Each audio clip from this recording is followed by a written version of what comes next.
We've covered the arrival of the plague and the nightmare of living through it. Now I want to show you something that might surprise you: how the worst catastrophe in European history became the catalyst for creating the modern world. The Black Death didn't just kill medieval Europe, it transformed it into something completely new. Let's start with the most immediate change: labor. Before the plague, Europe had what economists call a labor surplus. There were more people than jobs, which meant workers had virtually no bargaining power.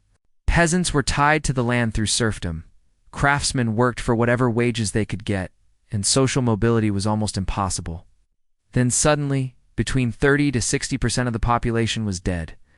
Imagine being one of the survivors. Overnight, you went from being expendable to being desperately needed. Fields needed harvesting, shops needed running, houses needed building, but there weren't enough people to do the work.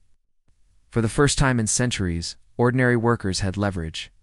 Peasants could demand higher wages, better working conditions, even freedom from serfdom. Craftsmen could charge more for their services. The entire economic structure of medieval Europe was turned upside down. The nobility and church tried to fight back. England, they passed the Statute of Laborers in 1351, trying to freeze wages at pre-plague levels. Similar laws were enacted across Europe. But here's the thing: you can't legislate against economic reality. With so few workers available, employers had to pay higher wages or watch their fields go unharvested, and their businesses collapse. This led to something unprecedented in medieval Europe: social mobility. Families that had been peasants for generations suddenly found themselves wealthy enough to buy land, to educate their children, to rise in social status. The rigid class system that had defined medieval society for centuries began to crack and crumble. But the changes went far deeper than economics. Let me tell you about how the Black Death changed the way people thought about life itself. Before the plague, medieval people generally accepted their lot in life. If you were born a peasant, you expected to die a peasant, and that was God's will. The plague shattered this acceptance. When you've seen half your community die seemingly at random, when you've watched the social order collapse and rebuild itself, you start to believe that change is possible. This new mentality led to a series of peasant revolts across Europe. The English Peasants' Revolt of 1381, the Jacquerie in France, uprisings in Germany and Italy. These weren't just economic protests, they were revolutionary challenges to the entire social order. Peasants were literally saying, "We don't accept that God wants us to be poor and powerless." This was a radical departure from medieval thinking. The plague also accelerated the decline of feudalism. The feudal system was based on land ownership and personal loyalty. But the plague had killed so many nobles and disrupted so many traditional relationships that the system could unfunction effectively. Instead, a money-based economy began to emerge. Rather than owing labor service to a lord, peasants increasingly paid rent in cash. This monetization of the economy was a crucial step toward capitalism. Now, let me tell you about something fascinating: how the Black Death changed medieval attitudes toward pleasure and luxury. Before the plague, the church preached that earthly pleasures were sinful, that suffering in this life would be rewarded in the next.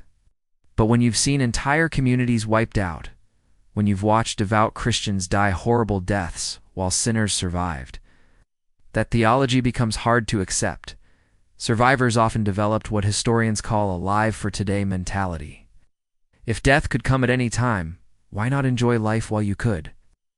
This led to increased demand for luxury goods, better food, finer clothing. The survivors had inherited wealth from multiple dead relatives and weren't afraid to spend it. This consumer demand helped drive economic recovery and encourage trade and innovation.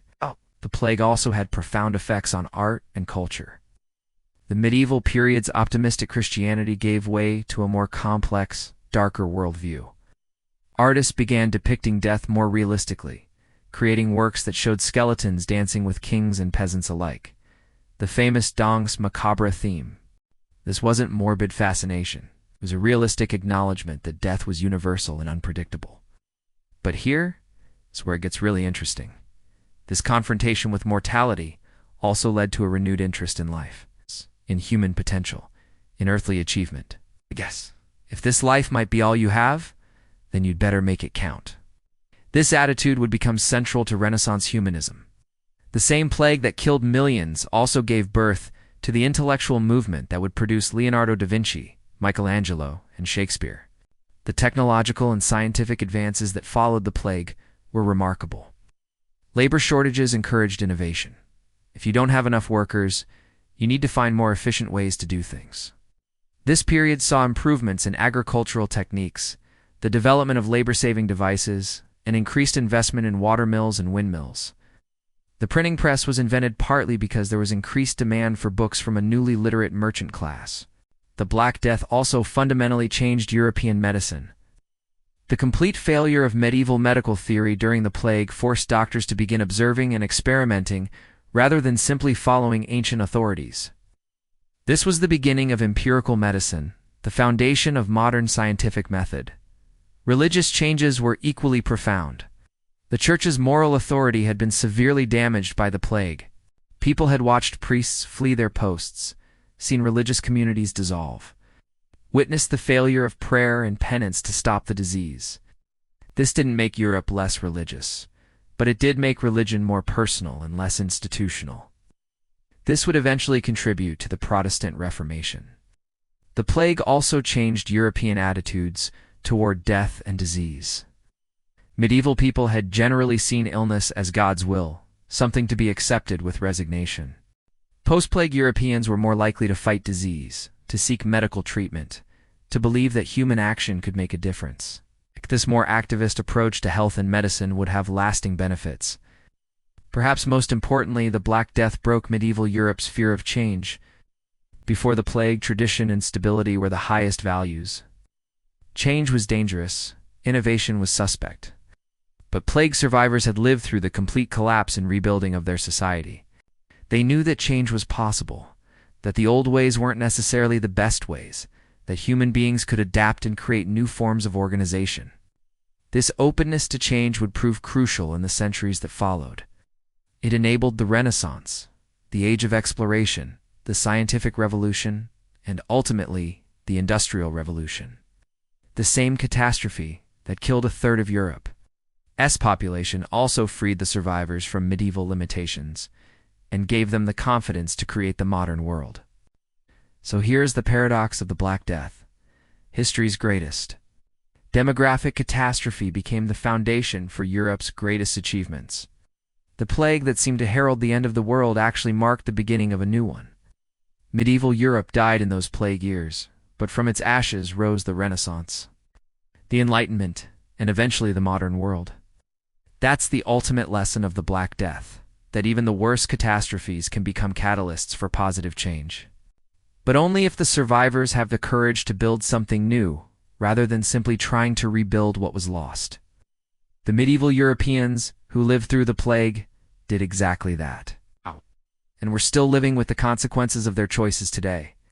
Thanks for joining me on this journey through one of history's darkest but most transformative periods. It's a reminder that human beings are incredibly resilient, and that sometimes our greatest disasters become the foundation for our greatest triumphs.